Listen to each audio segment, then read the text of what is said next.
Seo an chéad bhliain de Sparánacht Ghradaim Ceoil TG4. Sparánacht ar bhaile na hort go Thír Eoghain, Déagóirí atá a catha Ghradaim chuile háire ar fud na tíre a gáil go Scoil Ceoil agus Scoil Samhraidh. Is rud é gur bhaile TG4 rud a cínt a hort arás gon ceoil tradiisiúnta an tamar fad.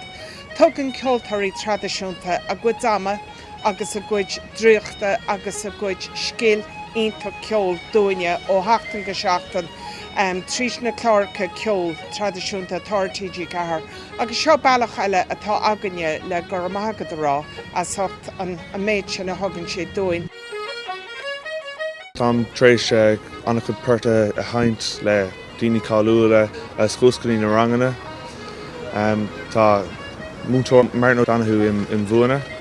Tá sé thug sé cúpla puirt deas dúin enough, agus tá ag súlaí de thuirta bhaile go ballin ar téirg.